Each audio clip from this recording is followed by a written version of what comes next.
Hello and welcome to another episode of CapEx Productions. Today we're going to be looking at the tutorial to slow dancing in the dark. Before we get started, please feel free to subscribe and like this video if it's your thing. And if you have any suggestions, throw them in the comments below. But for now, let's jump into it. Okay, so before we jump in, a couple of important things. You need to make sure that you are tuned down to drop D, open D. Secondly, you need to make sure you have one of these guys, a capo. We're going to play capo 3 today, which is the original key that this is written in. You can play it without a capo. It's completely up to you, but today we're going to be looking at it with a capo. To make this easier, I'm going to go through the first guitar part first and the second guitar part second. So I'm going to run through the entire piece, just looking at the first guitar part, and then we're going to take a look at the second guitar part. So the first guitar part is the intro. And it starts off with a C major 7th type shape. It's just an arpeggio with your right hand, thumb, index, middle, ring. If you're playing with a pick, you don't have to worry about that. Just down, down, down, down, down is fine. And then we have the harmonics.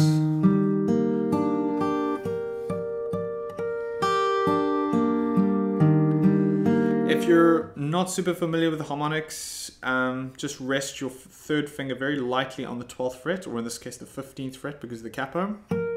And you're not actually going to fret the note at all, you're just going to lightly touch the string. And you get this beautiful bell sound, which is really nice. The following shape in bar 3 is an A minor, same effect though, also harmonics. Then we move on to bar 5, which is kind of like a D minor 7th shape with an added second with your left hand, but just your first and your second finger.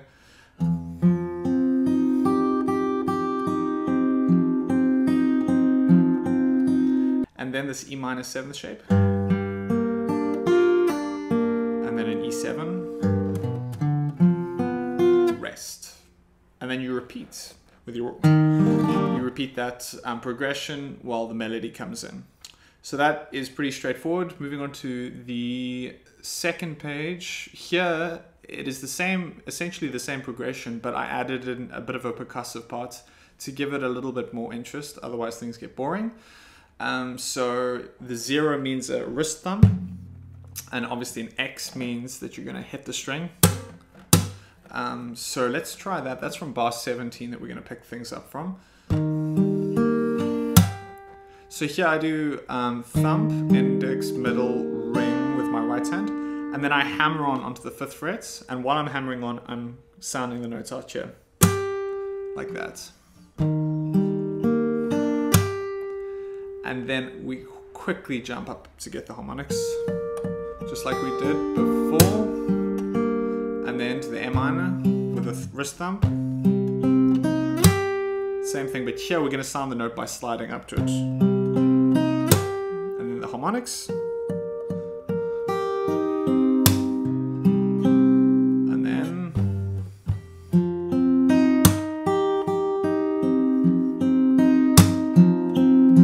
And then to our E minor 7th.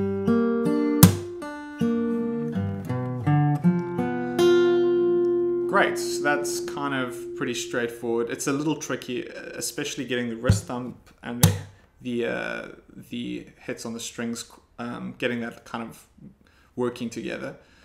Yeah, but if you practice it, you'll get the hang of it reasonably quickly. And then from bar 25, we have the same pattern, but another variation where we go,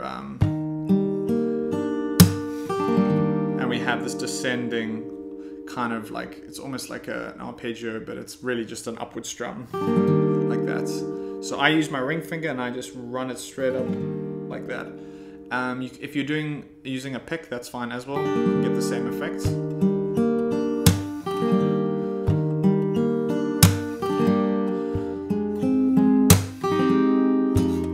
Sorry.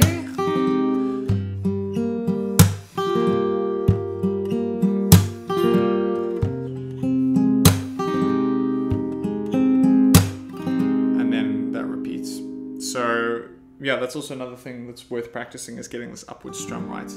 Takes a bit of time to get it, but man, it is beautiful. It sounds really nice. Bar 49 is where we pick up with the right hand, A major shape.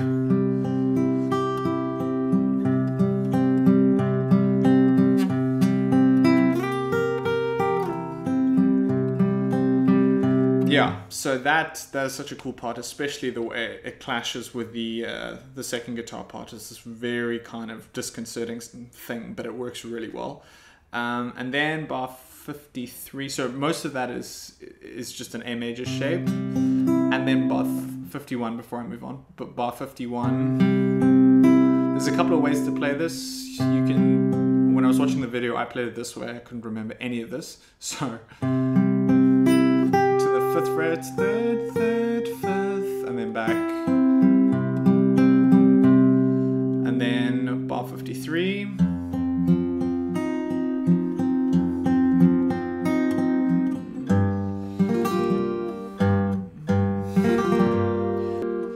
This last bit's a little bit tricky because it has this this kind of harp arpeggio with your right hand, which takes a bit of getting used to. Thumb, index, middle, ring, and then you pull back up with your ring finger and just hit all the strings on the way down. And you get this beautiful kind of harp-like effect. That's why they call it a harp arpeggio. Then, after that, bar 57, pretty much everything, nothing new here. All of this should be familiar from what you had before. Yeah, and the toughest part is really for... I think, well, what I struggled with a little bit was getting the palm thump and then the hits, making sure that was all working together. But again, if you're playing with someone else, like, they're not always going to notice that, especially the wrist thump. Rather focus on getting the hits in, because that'll give a bit of a percussive feel throughout. If you don't get the the wrist thump down, don't worry about it. It's not the end of the world.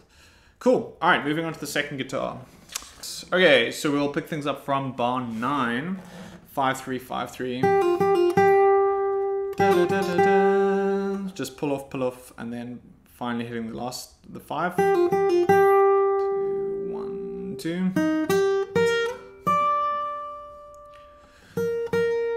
That's pretty straightforward. Da, da, da, da, da. I like to give a little bit of vibrato on these notes, even if it's not written in. And then here, I love this late bend. You hold the note, and then you gradually start bringing it up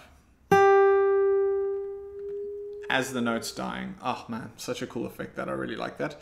Then we have this dotted rhythm after the second guitar comes in. Then we come in with the, this is bar 18. 1, 2, 3, 4, this dotted rhythm. I use my pinky on the 5th fret. 2, 3. 1, 2, 3. 1, 2, 3. 1, 2, 3. Yeah, so that section over there is really important to be on top of it rhythmically, because that is really like a signature part of the song. And if you get those rhythms really nice and tight and snappy, it works well. So we want to make sure that we're doing that. I would recommend rewinding this part a couple of times and working on it just to get the hang of it. 25, 26. We have the dotted rhythm again, just in a high position. 2, 3, 4. 2, 3, 4.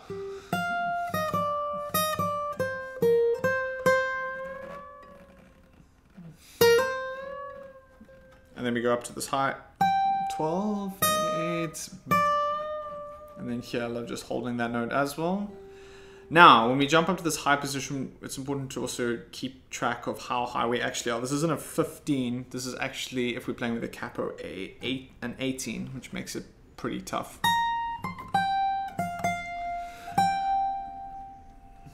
But really, really pretty. All right, let's go from the 8-7, bar 36.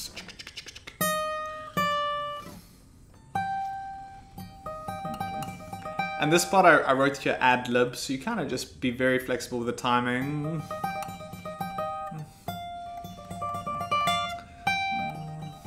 It's not important to hear every single note. It's important that you kind of fluctuate between the notes quickly. And then you land on the right note. That's the note that you're gonna emphasize.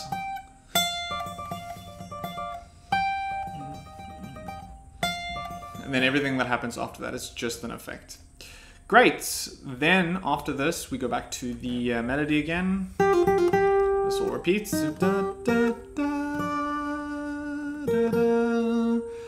The changes here slightly. 2, 3, 4, 1, 2. 2, 3, 4.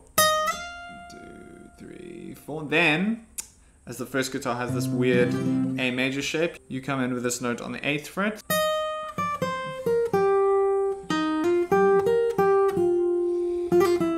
I love that. This part over here is probably my favorite part of the song. Works so nicely.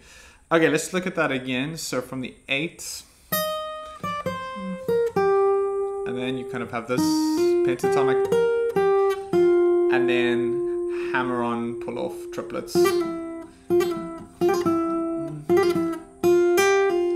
3, 5, 3, 2, and then 1, 3, 3, 2, 3, da da da da da, just like you had earlier. Da da da da da, 2, 3.